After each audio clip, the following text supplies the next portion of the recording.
الحمد لله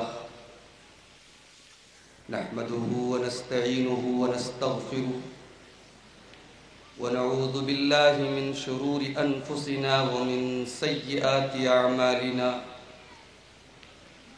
من يهده الله فلا مضل له ومن يضلل فلا هادي له وأشهد أن لا إله إلا الله وحده لا شريك له وأشهد أن محمدًا عبده ورسوله يا أيها الذين آمنوا اتقوا الله حق تقاته ولا تموتن إلا وأنتم مسلمون يا أيها الناس اتقوا ربكم الذي خلقكم من نفس واحدة وخلق منها زوجها وبث منهما رجالا كثيرا ونساء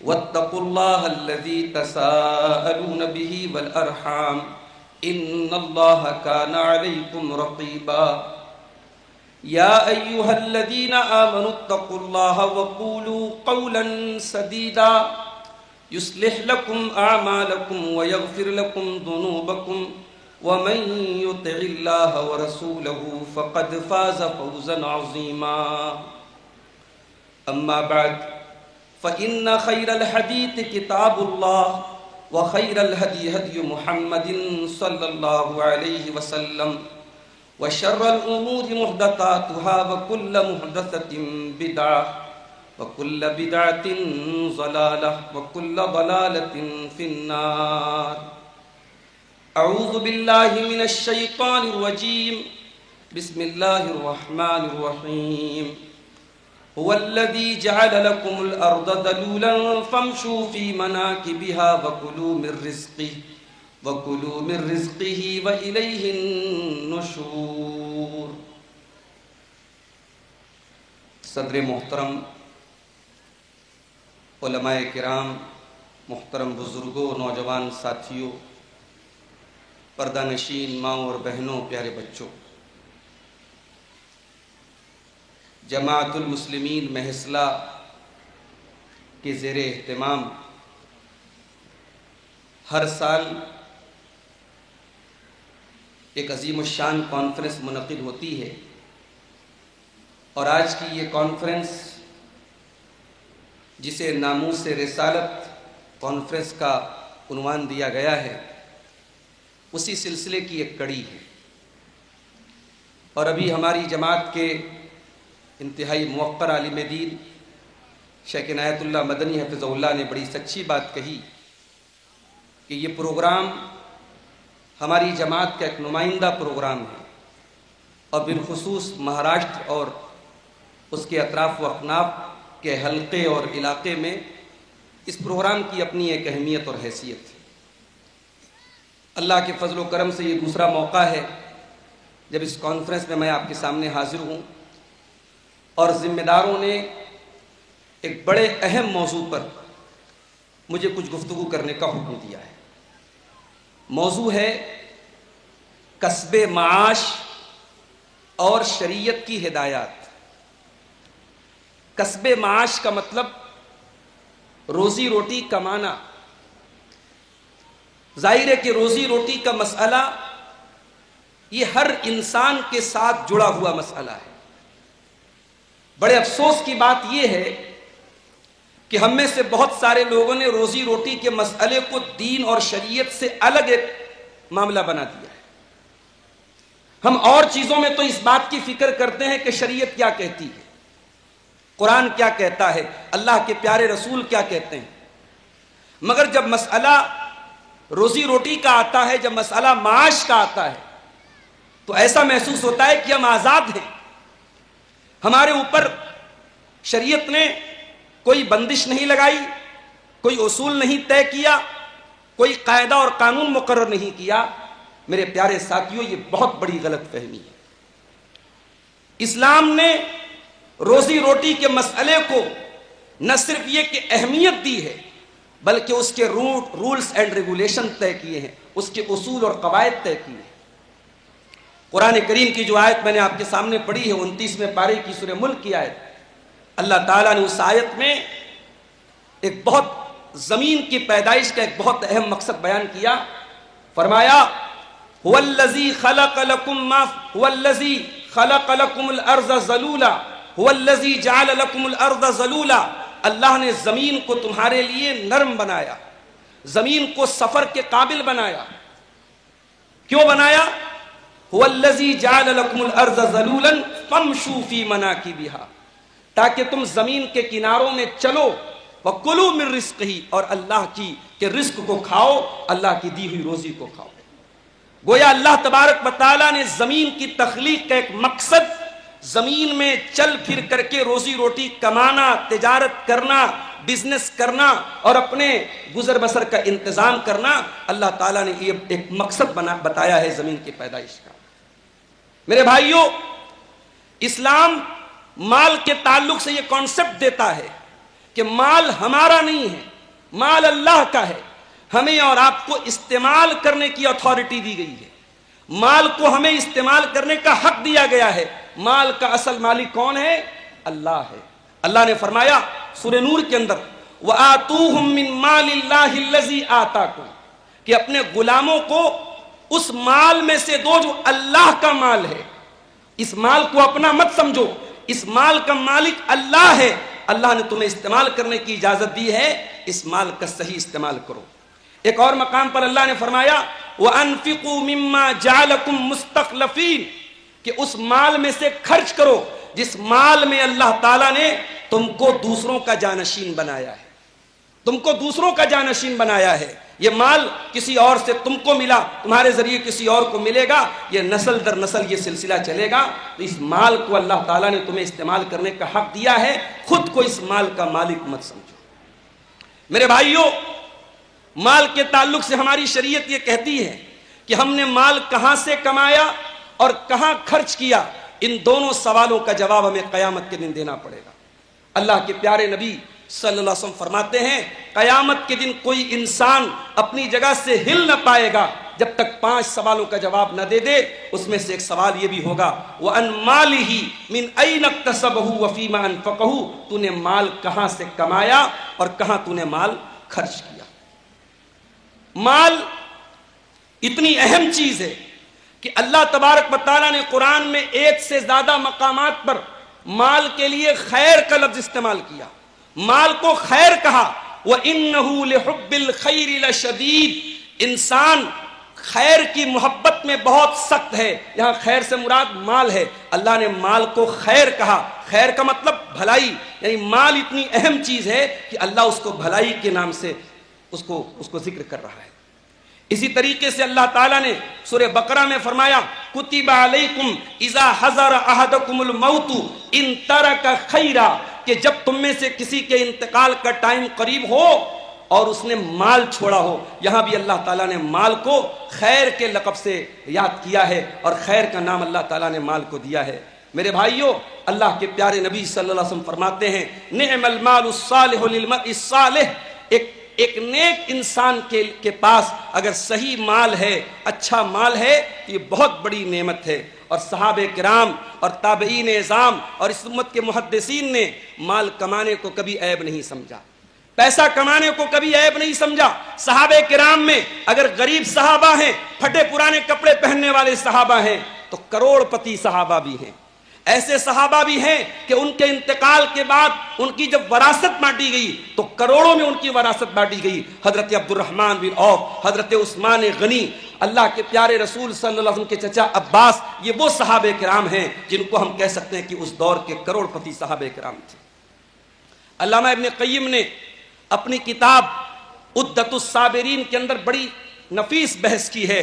مال کی فضیلت پر انہوں نے بہت سارے دلائل پیش کیے ہیں. میں صرف ایک بات علامہ ابن قیم کی نقل کر کے بات آگے بڑھاتا ہوں. ابن قیم کہتے ہیں کہ مال ومن فوائد المال انہ قوام العبادات والطاعات, کہ مال یہ عبادتوں کو کرنے کا ذریعہ ہے. بہت ساری عبادتیں شریعت میں ایسی ہیں ان کو پورا کرنے کے لیے مال چاہیے. آپ کو حج کرنا ہے, آپ کو عمرہ کرنا ہے, آپ صدقہ خیرات کرنا چاہتے ہیں, آپ کوئی صدقہ جاریہ کرنا چاہتے ہیں، آپ کوئی مسجد کی تعمیر کرنا چاہتے ہیں، کوئی کنواں کھدوانا چاہتے ہیں، بہت ساری نیکی کے کام ایسے ہیں جن کے لیے آپ کو مال کی ضرورت پڑے گی۔ اور آگے علامہ ابن قیم کہتے ہیں وَبِهِ يُتَوَسَّلُ إِلَى النِّكَاحِ الَّذِي هُوَ أَفْضَلُ مِنَ التَّخَلِّي بِالنَّوَافِلِ، مال ہی کے ذریعے انسان نکاح تک پہنچتا ہے۔ نکاح کی طاقت اور نکاح کرنے کے لائق کب ہوتا ہے؟ جب انسان کے پاس مال ہوتا ہے۔ اور یہ نکاح ایک ایسی چیز ہے کہ انسان اکیلا رہ کر کے نوافل پڑھے، اس سے بہتر یہ ہے کہ وہ جلدی سے نکاح کر کے اپنے آپ کو محفوظ کر لے۔ علامہ ابن قیم کہتے ہیں کہ مال اتنی ضروری چیز ہے۔ اور آخر میں ابن قیم کہتے ہیں کہ مال ایک سیڑھی ہے، اس سیڑھی سے آپ جنت کے اعلیٰ مقام تک بھی پہنچ سکتے ہیں، اور مال ایک ایسی چیز ہے کہ آپ بالکل نچلے درجے تک بھی جا سکتے ہیں۔ مال انسان کو بزرگی بھی دیتا ہے، اللہ کے راضی کرنے کا بھی سبب ہے اور اللہ کو ناراض کرنے کا بھی سبب ہے۔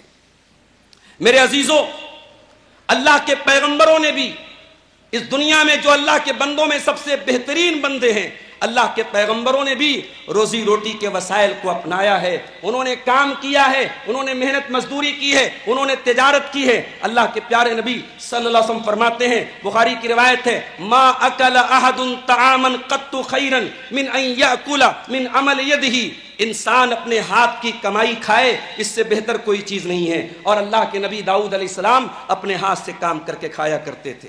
اسلام بیکاری کے خلاف ہے، اسلام گداگری کے خلاف ہے، اسلام نے کسی کے سامنے ہاتھ پھیلانے سے ہمیں روکا اور منع کیا ہے۔ اللہ کے پیارے نبی صلی اللہ علیہ وسلم فرماتے ہیں لَأَن يَحْتَطِبَ أَحَدُكُمْ حُزْمَةً عَلَى زَارِهِ، تم میں سے کوئی انسان اپنی پیٹھ پر لکڑیوں کا گٹھر لاد کر کے اس کی محنت اور مزدوری کی کمائی کھائے، خیر لہ من ان یسأل احدا، یہ زیادہ بہتر ہے اس بات سے کہ وہ کسی کے سامنے ہاتھ پھیلائے اور سامنے والا اسے دے بھی سکتا ہے اور محروم بھی کر سکتا ہے۔ کسی کے سامنے ہاتھ پھیلانے سے بہتر ہے انسان اپنی پیٹھ پر لکڑیوں کا گٹھر لا دے۔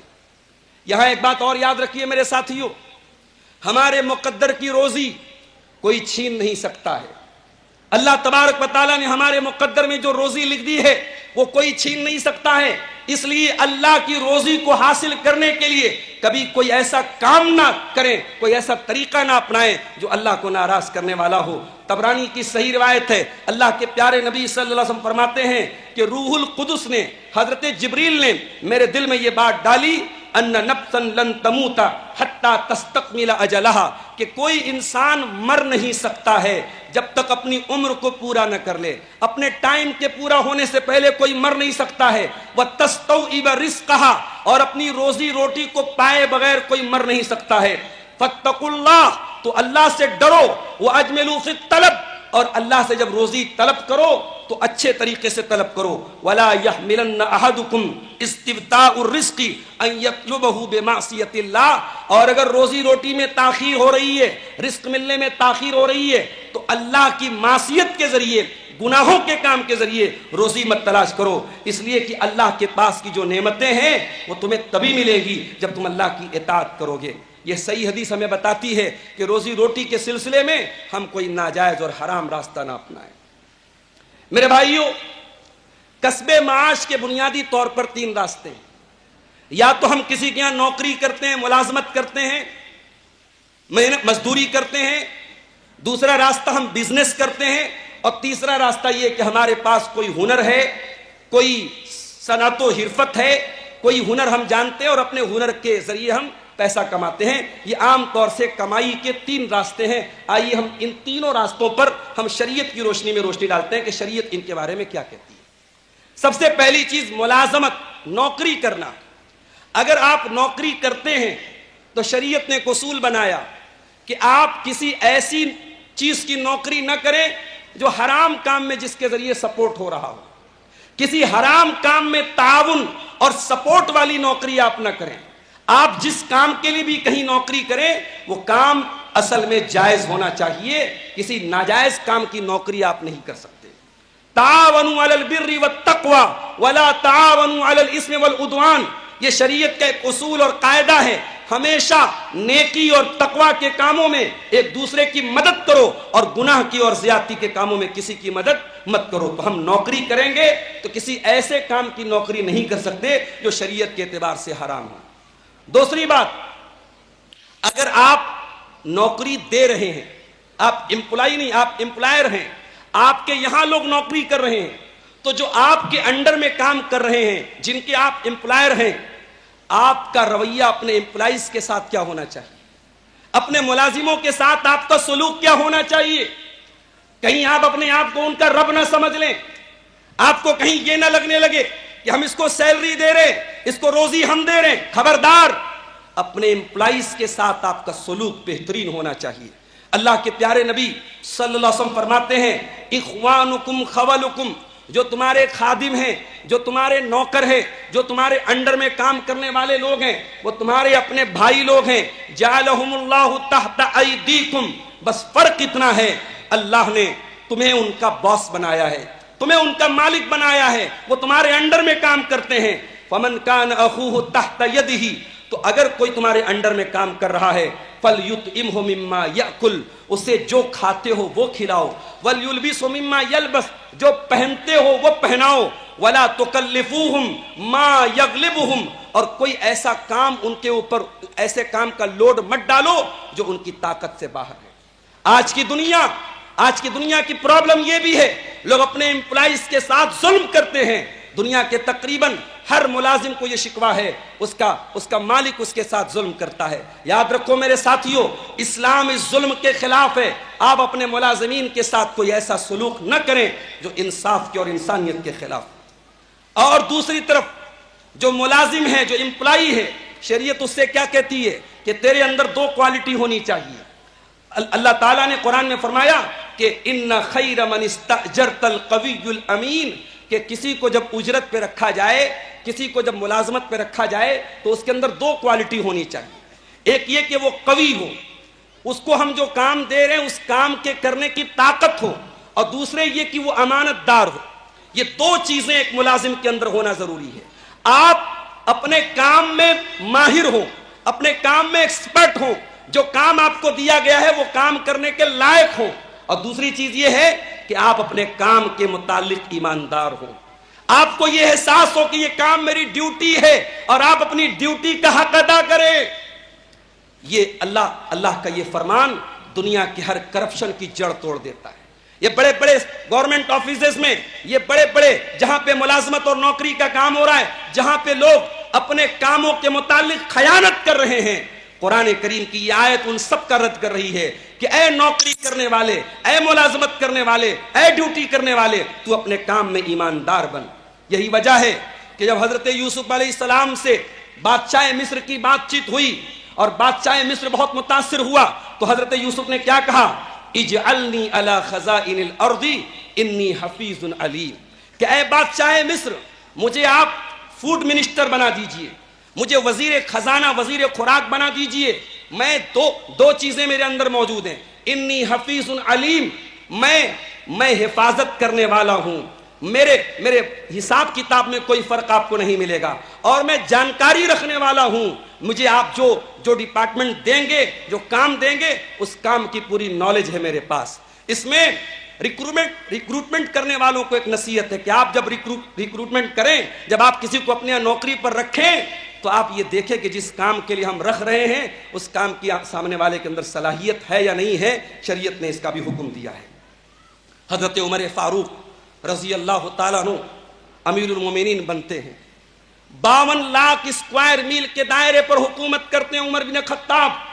لیکن عمر ابن خطاب کو ہمیشہ ذمہ داری کا احساس ہوتا ہے، اور عمر ابن خطاب کہتے ہیں کہ لو مات جمل ضیاء علی شط الفرات لخشیت ان یسألنی اللہ منہ، کہ اگر دریائے فرات کے کنارے کوئی اونٹ گم ہو گیا، کوئی اونٹ گم ہو کر کے مر گیا، مجھے ڈر ہے اللہ تبارک و تعالیٰ اس کا بھی حساب مجھ سے لے گا۔ یہ حضرت عمر کہتے ہیں کہ اگر میں مسلمانوں کا خلیفہ ہوں اور یہ ڈیوٹی ہے میری کہ میں رعایا کی حفاظت کروں، تو ایک اونٹ بھی اگر میری حکومت میں مرتا ہے اس کا بھی مجھے حساب دینا پڑے گا۔ تو اگر آپ ملازمت کرتے ہیں، نوکری کرتے ہیں، اپنی ڈیوٹی کے متعلق آپ کو رسپانسیبل ہونا چاہیے، ذمہ دار ہونا چاہیے، جواب دہ ہونا چاہیے۔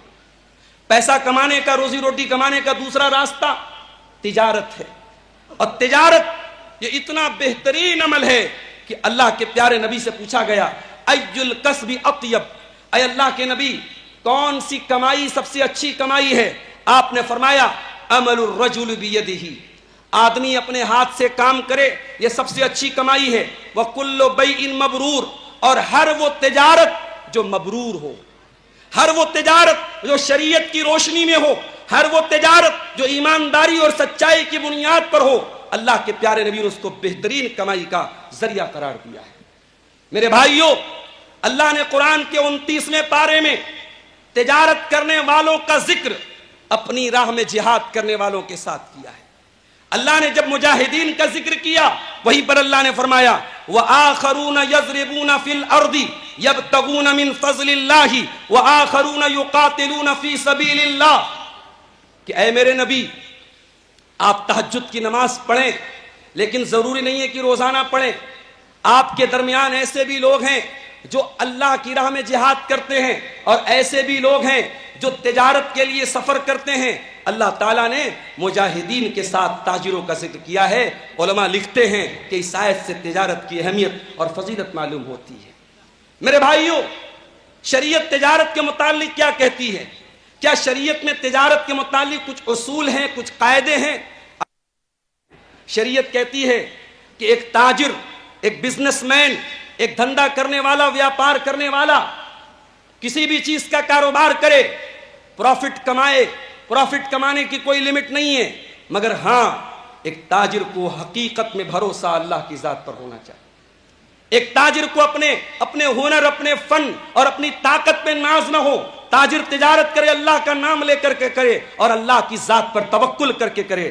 حضرت عمر کہتے ہیں اللہ کے پیارے نبی نے فرمایا لو انکم تتوکلون علی اللہ حق توکلہ، اگر تم اللہ پر ویسا بھروسہ کرو جیسا کرنا چاہیے، لرزقکم کما یرزق الطیر، تو اللہ تم کو ویسے ہی روزی دے گا جیسے پرندوں کو روزی دیتا ہے۔ تغدو خماسا وتروح بطانا، یہ پرندے جب صبح کو نکلتے ہیں خالی پیٹ نکلتے ہیں اور شام کو جب لوٹتے ہیں پیٹ بھر کے لوٹتے ہیں۔ صحابہ کرام میں ایک نام ہمیں ملتا ہے عبد الرحمن ابن عوف کا۔ یہ مکہ سے ہجرت کر کے مدینہ پہنچتے ہیں، اور جب یہ مدینہ پہنچتے ہیں میرے ساتھیوں، ان کے پاس کچھ نہیں ہوتا ہے۔ اللہ کے نبی نے ان کا بھائی چارہ حضرت سعد بن ربیع کے ساتھ کرایا۔ سعد بن ربیع نے ان کو آفر کیا کہ اے عبد الرحمن، یہ میرا گھر ہے، یہ میرا مکان ہے، یہ میرے کھجوروں کے باغ ہیں، آؤ بٹوارہ کر لیتے ہیں، آدھا تم لے لو آدھا میں لے لیتا ہوں۔ عبد الرحمن ابن عوف خوددار انسان تھے، فری کا مال لینا نہیں چاہتے تھے، مفت کا مال لینا نہیں چاہتے تھے۔ عبد الرحمن ابن عوف نے کہا بارک اللہ لک فی اہلک و مالک، اے میرے بھائی سعد بن ربیع، اللہ تیرے مال میں برکت دے، تیرے اہل و عیال میں برکت دے، مجھے بازار کا راستہ بتا دے۔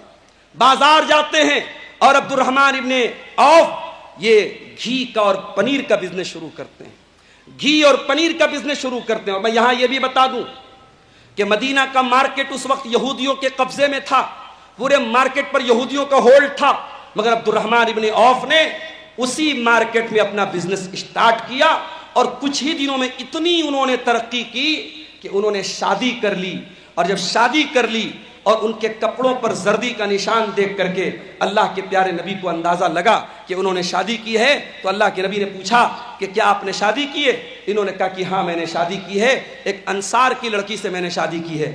آپ نے پوچھا کہ آپ نے اپنی بیوی کو مہر میں کیا دیا ہے؟ تو انہوں نے کہا کہ وزن نوات من ذہب، میں نے کھجور کی گٹھلی کے برابر سونا اپنی بیوی کو مہر میں دیا ہے۔ یہ کچھ ہی دنوں کی ان کی تجارت کی برکت ہے کہ بیوی کو مہر میں کھجور کی گٹھلی کے برابر سونا دیتے ہیں۔ اللہ کے پیارے نبی صلی اللہ علیہ وسلم فرماتے ہیں اولم ولو بشات، اے عبد الرحمن ولیمہ کرو، اگرچہ ایک بکری کا ہی ولیمہ کرو۔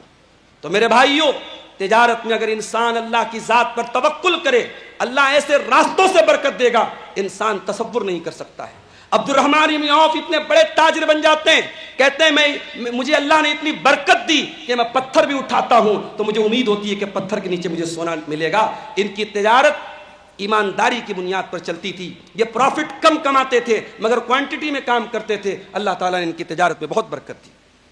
ایک تاجر کے لیے دوسری بڑی ذمہ داری یہ ہے کہ جب وہ تجارت کے میدان میں نکلے تو وہ پتہ کرے، وہ معلوم کرے کہ ہماری شریعت میں تجارت کی کون سی شکلیں حلال ہیں، کون سی شکلیں حرام ہیں. تاجر کوئی ایسا کام نہ کرے لا علمی میں یا نادانی میں جو حرام تک لے کے جاتا ہو. حضرت عمر فاروق مدینہ کے مارکیٹ کا چکر لگاتے تھے اور کہتے تھے لا یبے فی سوقنا الا من یفقہ، ہماری مارکیٹ میں وہی بزنس کرے گا جس کو دین کی جانکاری ہو، ورنہ کیا ہوگا وَإِلَّا أَكَلَ الرِّبَا، ورنہ تجارت کرنے والا بیاج کھائے گا، سود کھائے گا، انٹرسٹ کھائے گا. شاء ام ابا، جان بوجھ کر کے بھی کھا سکتا ہے اور انجانے میں بھی کھا سکتا ہے. اگر جانکاری نہیں ہوگی تو سود اس کے پیٹ میں جائے گا. حضرت عمر کا یہ جملہ بڑا اہم جملہ ہے اور ہم سب کو یہ تعلیم دیتا ہے کہ بزنس میں اترنے والا پتہ کرے.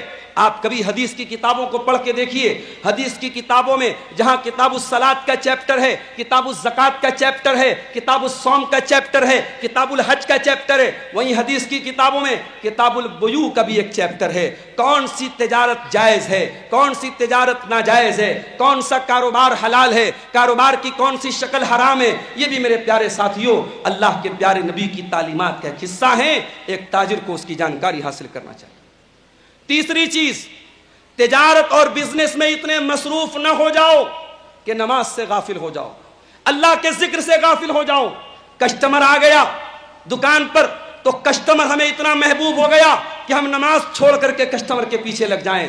نہیں میرے ساتھیوں، اللہ کہتا ہے قرآن میں میرے متقی بندے، میرے نیک بندے کون ہیں؟ رجال لا تلہیہم تجارت ولا بیع عن ذکر اللہ واقام الصلاۃ وایتاء الزکاۃ یخافون یوما تتقلب فیہ القلوب والابصار.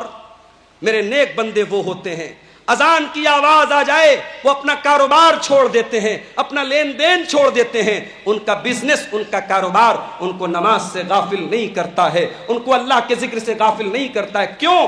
یخافون یوما تتقلب فیہ القلوب والابصار، ان کے دل میں قیامت کے دن کا ڈر ہوتا ہے، ان کو اللہ کے سامنے جواب دہی کا احساس ہوتا ہے. چوتھی چیز، ایک بزنس مین چوتھی چیز یہ یاد رکھے کہ حلال چیزوں کی تجارت کر سکتا ہے. جو چیز شریعت میں حرام ہے اس کی تجارت بھی حرام ہے. اگر کوئی ایسی چیز ہے جو اسلام میں حرام ہے، چاہے وہ معمولی سا پان مسالہ اور گٹکھا ہی کیوں نہ ہو، وہ سگریٹ اور بیڑی ہی کیوں نہ ہو، جو چیز آپ کی شریعت میں حرام اور مضر ہے اس کی تجارت بھی آپ کے لیے حرام ہے. اللہ کے پیارے نبی فرماتے ہیں لا ضرر ولا ضرارہ، کہ نہ تو اپنی آپ کو نقصان پہنچانا ہے نہ کسی اور کو نقصان پہنچانے کی اجازت ہے. اور شراب کے سلسلے میں اللہ کے نبی نے فرمایا کہ اللہ کی لعنت ہو شراب کا کے لیے کسی پھل کا رس نچوڑنے والے پر، اور جس کے لیے نچوڑا جا رہا ہے اس کے اوپر، اور شراب اٹھانے والے کے اوپر، اور جس کے پاس شراب کو اٹھا کے لے کے جایا جائے اس کے اوپر، اور شراب پلانے والے کے اوپر، اور شراب بیچنے والے کے اوپر، اور شراب خریدنے والے کے اوپر. تو شراب حرام ہے تو شراب کی تجارت بھی میرے پیارے ساتھیوں حرام ہے. ایک تاجر کو ایک اور بات کا بھی خیال کرنا ہے کہ وہ اپنی تجارت میں فراڈ نہ کرے، دھوکہ دھڑی نہ کرے. اس کی تجارت بالکل ٹرانسپیرنٹ ہو، بالکل نیٹ اینڈ کلین ہو، بالکل کلیئر تجارت کرے، اس کے معاملات بالکل واضح ہوں. اور جب کلیئر اور ٹرانسپیرنٹ تجارت کرے گا اللہ کے نبی نے برکت کی دعا دی ہے. اللہ کے نبی فرماتے ہیں البیعان بالخیار ما لم یتفرقا فإن صدقا وبینا بورک لہما فی بیعہما. اگر تجارت کرنے والے سچائی اور ایمانداری کے ساتھ تجارت کریں گے تو خریدنے والے کے مال میں بھی اور بیچنے والے کے مال میں بھی اللہ برکت دے گا. اور اگر جھوٹ بولیں گے اور اپنے مال کی کوالٹی کو گھٹائیں گے یا کوئی دھوکہ دھڑی کریں گے محقت برکت بیعہما، ان کی تجارت، ان کی بیع کی برکت کو اللہ تعالیٰ مٹا دے گا.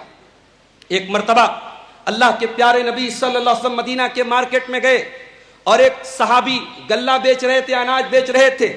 آپ نے ان کے اناج کے ڈھیر میں اپنا ہاتھ ڈالا تو اندر کا جو اناج تھا وہ بھیگا ہوا تھا. آپ نے پوچھا کہ یہ اناج بھیگا ہوا کیوں ہے؟ صحابی نے کہا اللہ کے نبی اصابتہ السماء، بارش ہوئی تھی، اناج بھیگ گیا تھا، بھیگا ہوا اناج میں نے نیچے رکھ دیا اور سوکھا ہوا اناج اوپر رکھ دیا. آپ نے فرمایا افلا جعلتہ فوق الطعام حتی یراہ الناس فمن غشنا فلیس منا، کہ اے میرے صحابی اگر تمہارا اناج بھیگ گیا تھا تو تم نے اسے اوپر کیوں نہ رکھا؟ یاد رکھو جو ہمیں دھوکہ دے، جو ہمارے ساتھ فراڈ کرے وہ ہم میں سے نہیں ہے. یہ اسلام کی تعلیم ہے، یہ پیارے نبی کی تعلیم ہے کہ تاجر اور بزنس مین کسی کے ساتھ فراڈ نہ کرے۔ صرف نفع کمانا بڑی بات نہیں ہے، شریعت کہتی ہے آپ لوگوں کے انسان کمائیں، لوگوں کا دل جیتیں، آپ ایسا بزنس کریں، ایسی تجارت کریں کہ جو لوگ آپ سے ایک بار کام دھندا کریں وہ آپ کے اخلاق سے متاثر ہو جائیں۔ میرے بھائیوں، ہندوستان کی سرزمین پر اگر آپ اسلام کی تاریخ کو پڑھیں، ہندوستان میں اسلام کیسے پہنچا تھا، تاریخ کے پنے ہمیں بتاتے ہیں کہ جب عرب کے تجار ہندوستان کی دھرتی پر آئے، ان کی ایمانداری دیکھ کر، ان کی سچائی دیکھ کر اور ان کے اندر انسانیت دیکھ کر بھارت کے بہت سارے غیر مسلموں نے اسلام قبول کیا اور اسلام وہیں سے بھارت کی سرزمین پر آیا ہے۔ آپ کی تجارت اسلام کی تبلیغ کا ایک بہترین ذریعہ بن سکتی ہے۔ آپ اپنی تجارت کے ذریعے اللہ کے دین کی اچھی تبلیغ کر سکتے ہیں۔ میرے پیارے ساتھیوں، تجارت میں ہم اس بات کا خیال رکھیں۔ اسی طریقے سے ایک تاجر کو ہمیشہ اس بات کا احساس ہو کہ میں بزنس کر رہا ہوں، اگر میں کوئی 420 کروں گا، میں کوئی فراڈ کروں گا، کوئی دیکھے یا نہ دیکھے اللہ دیکھ رہا ہے۔ اللہ سے نہیں چھپا سکتے، اللہ کا کیمرہ 24/7 آن ہے۔ یعلم خائنۃ الاعین، اللہ ہماری آنکھوں کی چوری کو بھی جانتا ہے، اللہ ہمارے دل میں چھپی ہوئی باتوں کو بھی جانتا ہے، اللہ ہمیں دیکھ رہا ہے۔ یہ احساس بھی ہمیشہ ایک تاجر کو ہونا چاہیے۔ اسی طریقے سے تجارت کرنے والے کو اسلام اس بات کی تعلیم بھی دیتا ہے کہ تجھے جمع خوری نہیں کرنا ہے۔ لوگوں کی ضرورت کی چیزیں ہیں، لوگوں کی غذا کی چیزیں ہیں، جب سستی ہیں ان کو خرید کے اسٹور کر لیا جائے، اور جب مہنگی ہو جائے اور جب ان کی مارکیٹ میں ان کی ضرورت پڑے تو مہنگے داموں میں ان کو بیچا جائے۔ یہ جمع خوری اسلام میں اس کی سختی سے مذمت ہے۔ اللہ کے پیارے نبی فرماتے ہیں لا یحتقر الا خاطئ، کہ جمع خوری وہی انسان کر سکتا ہے جو غلط کام کر رہا ہو، جو خطا کا کام کر رہا ہو۔ اور آخری بات، تجارت کے تعلق سے آخری بات یہ ہے میرے پیارے ساتھیوں کہ جب ہم تجارت کریں تو ہم نرمی سے کام لیں۔ ہم خریدنے اور بیچنے کے لیے جب بیٹھیں تو ایسا نہ ہو کہ ہمیشہ ہمارے چہرے پر 12 بج رہا ہو۔ آج ہم دیکھتے ہیں اپنی آنکھوں سے، ایک مسلمان کی دکان ہے اور اس کے بازو میں غیر مسلم کی دکان ہے۔ مسلمان کے یہاں کسٹمر کم آتے ہیں، غیر مسلم کے یہاں زیادہ آتے ہیں۔ مسلمان کہتا ہے بھائی میرے ساتھ تعصب برتا جا رہا ہے، میرے ساتھ بھید بھاؤ برتا جا رہا ہے۔ مگر جب حقیقت کا پتہ لگایا گیا، معلوم یہ ہوا کہ وہ غیر مسلم اپنی بہترین بات چیت کے ذریعے، اپنے اخلاق کے ذریعے اور اپنی ایمانداری کے ذریعے لوگوں کا دل جیت رہا ہے۔ اور جس کو ان باتوں کا حکم دیا گیا تھا اور جس کے نبی نے ان باتوں کی تعلیم دی تھی، وہ مسلمان اس کا بزنس اور اس کا کاروبار ان تمام چیزوں سے دور ہے۔ میرے پیارے ساتھیوں، کاروبار جب کریں تو اپنے اندر نرمی پیدا کریں۔ اللہ کے پیارے نبی صلی اللہ علیہ وسلم فرماتے ہیں رحم اللہ رجلا سمحا اذا باع وسمحا اذا اشترى، کہ اللہ اس انسان پر رحم کرے جو سامان بیچتا ہے تب بھی نرمی سے کام لیتا ہے، سامان خریدتا ہے تب بھی نرمی سے کام لیتا ہے۔ پیسہ کمانے کا تیسرا راستہ، اللہ ہمیں کوئی ہنر دے دے اور ہم اس ہنر کے ذریعے پیسہ کمائیں۔ مثال کے طور پر قرآن کریم میں اللہ تعالیٰ نے داؤد علیہ السلام کا ذکر کیا، فرمایا وَعَلَّمْنَاهُ صَنْعَةَ لَبُوسٍ لَكُمْ لِتُحْصِنَكُمْ مِنْ بَأْسِكُمْ، کہ ہم نے داؤد علیہ السلام کو زرہ بنانے کا اور ڈھال بنانے کا ہنر دیا۔ میدان جنگ میں جو فوجی کی جو ڈریس ہوتی، آرمر جو ڈریس ہوتی، اس کو بنانے کا ہنر جانتے تھے داؤد علیہ السلام۔ اور ایک دوسرے مقام پر اللہ قرآن میں کہتا ہے وَأَلَنَّا لَهُ الْحَدِيدَ، کہ ہم نے داؤد علیہ السلام کے لیے لوہے کو نرم کر دیا۔ أَنِ اعْمَلْ سَابِغَاتٍ، کہ اے داؤد جب تم یہ زرہیں بناؤ تو پوری پوری بناؤ۔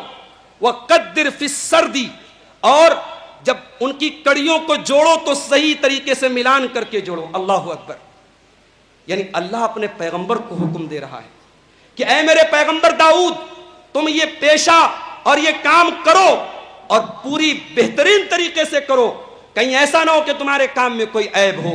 تم جب زرہ بناؤ تو زرہوں کی کڑیوں کو برابر طریقے سے، صحیح طریقے سے میچ کر کے ایک دوسرے کے ساتھ جوڑو۔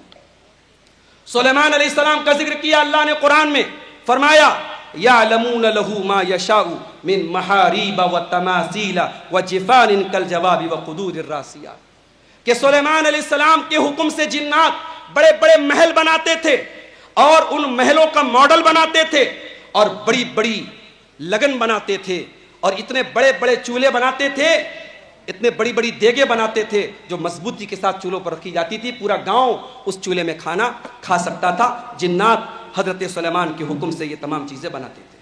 تو یہ ایک جو ہنر ہوتا ہے بلڈنگ بنانے کا، آرکیٹیکچر جس کو بولتے ہیں، وہ ہنر، اس ہنر کو اپنانے کی طرف قرآن کی اس آیت میں اشارہ کیا گیا ہے۔ ذوالقرنین کا ذکر کیا اللہ نے قرآن کے 16ویں پارے میں کہ ذوالقرنین نے ایک قوم کو یاجوج اور ماجوج کے فساد سے بچانے کے لیے 2 پہاڑوں کے بیچ میں انہوں نے ایک ڈیم بنایا۔ اس ڈیم کو انہوں نے اتنا مضبوط بنایا کہ اللہ قرآن میں کہتا ہے فَمَسْتَاءُ أَن يَظْهَرُوهُ وَمَا اسْتَطَاعُوا لَهُ نَقْبًا، کہ نہ تو اس ڈیم پر وہ چڑھ سکتے تھے نہ اس میں سوراخ کر سکتے تھے۔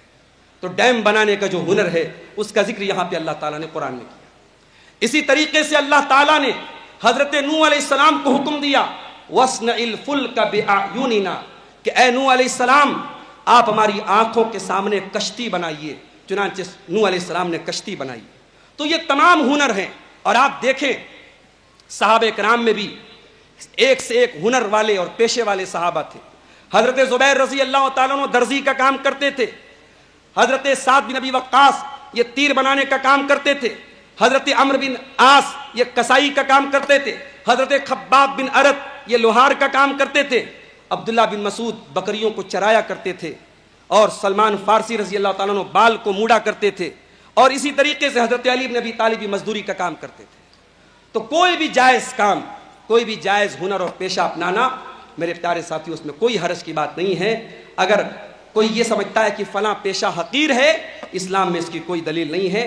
کوئی بھی ایسا پیشہ جس میں لوگوں کے آپ کام آ رہے ہوں اس کو آپ اپنا سکتے ہیں۔ تو یہ کسب معاش کے تعلق سے چند باتیں آپ کے سامنے رکھی گئی ہیں۔ اللہ سے ہم دعا کرتے ہیں رب العالمین ہمیں جائز اور حلال طریقے سے روزی روٹی کمانے کی توفیق عطا فرمائے، اور تمام حرام طریقوں سے اللہ تعالی ہم سب کو بچنے کی توفیق عطا فرمائے۔ آمین۔ وآخر دعوانا الحمدللہ رب العالمین۔